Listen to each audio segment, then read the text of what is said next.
Tout ce que vous avez toujours voulu savoir sur la 90e cérémonie des Oscars, c'est ici et maintenant sur Paramount Channel. Aujourd'hui, on fait le bilan calmement, en se remémorant chaque instant. On parlait des histoires d'avant comme si on avait 50 ans, ce qui sera mon cas dans 4 ans seulement, mais trêve de digression mélancolique. Laissez-moi plutôt vous présenter nos invités. Ils sont beaux et ils sont jeunes. Eux, Juliana Grignon et Greg Cook du podcast ciné le plus drôle de l'univers, 2 heures de perdu. Merci à vous d'être là. Bonjour. Et Bonjour. Nicolas Chalère, de l'Obs, celui qui a fait trembler Tom Cruise dans une interview, mais voilà, qui a fait mon enfance. Moi, je me la suis tapée, retapée quand j'étais môme, c'était génial. Ça me donne un coup de vieux. Ouais, voilà, j'avais envie aussi de faire comprendre aux spectateurs que j'étais pas le seul quarantenaire ici. Dites-moi, aujourd'hui, on va faire le bilan, comme je l'ai dit, simplement. Calmement. Calmement. C'est quoi le bilan de cette année du cinéma hollywoodien, du cinéma américain ? Le bilan, c'est toujours beaucoup de gros blockbusters qui coûtent très très cher et qui prennent beaucoup de place, pour moi, à mes yeux. Un cinéma... Tu parles notamment du cinéma de super-héros ? Oui, des super-héros qui, honnêtement, cette année, m'ont pas beaucoup enchanté. Et puis à côté, ce qu'il en reste, mine de rien, la plupart, pour moi, la grande majorité, ce qui reste de bon, on le retrouve aux Oscars.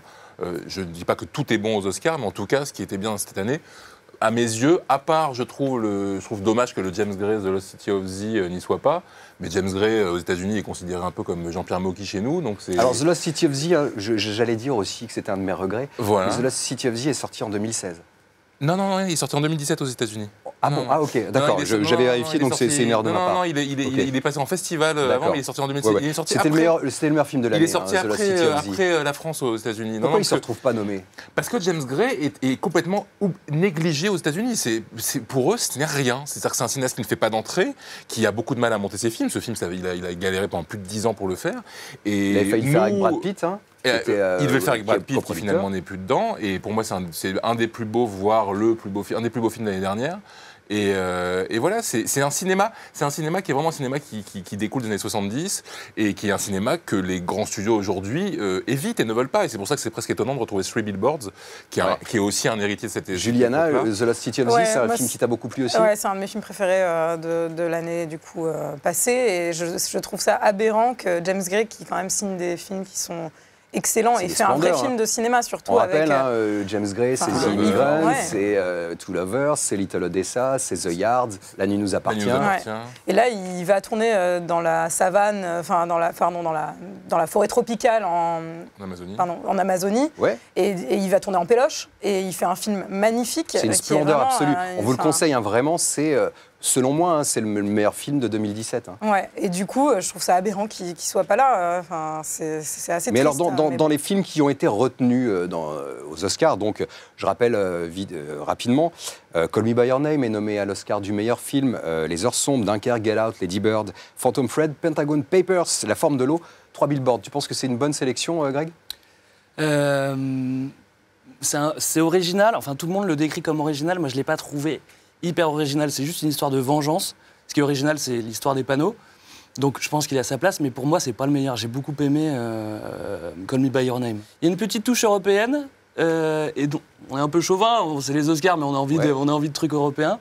Et du coup, ça se passe en Italie, il fait chaud, c'est l'été, c'est une belle histoire, il y a des gens qui s'aiment, des filles, des garçons. Moi, ça m'a plu. Et c'est avec un de mes chouchous, Armie Hammer. C'est une espèce d'acteur classique un peu. Ça aurait pu être un acteur des années 50.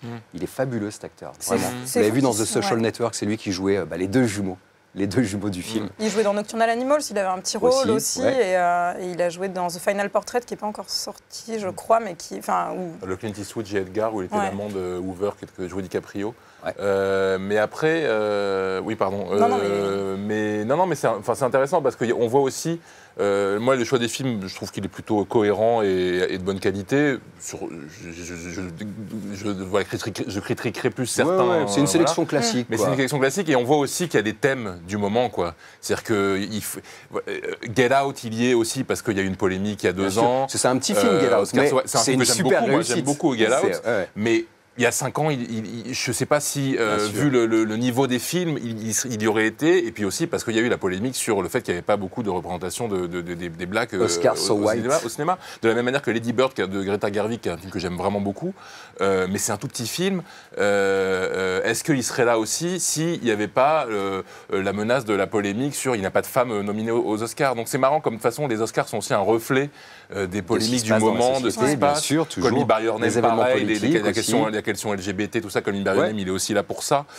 Donc, par chance, les 3 films que j'ai cités sont des bons films, mais parfois on se demande si c'est vraiment les bons films. Moi, je trouve que Phantom Thread de Paul Thomas Anderson, qui pour moi est le plus beau film de tout ce dont on parle, il a peu de nominations par rapport à la vraie qualité à la qualité de ce qu'est le film, quoi.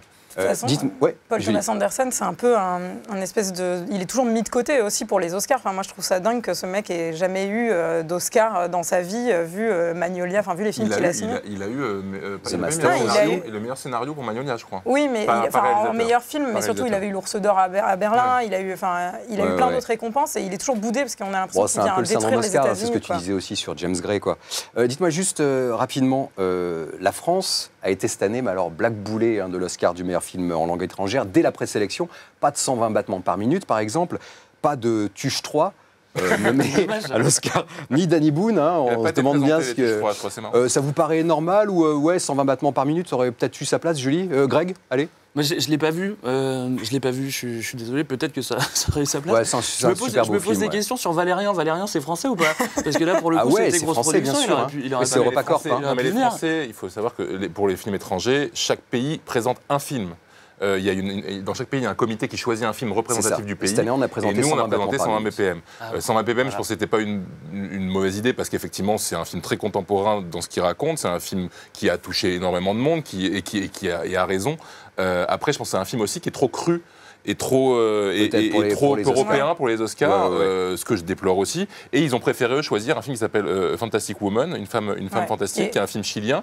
Dingue. Qui est un beau film, mais que je trouve quand même beaucoup plus convenu finalement que consensuel. Je rappelle, la France est quand même dans ces Oscars, puisque Alexandre Desplat est nommé pour la musique du très beau La forme de l'eau, que le chef-op Bruno Delbonnel est nommé pour la photo des heures sombres.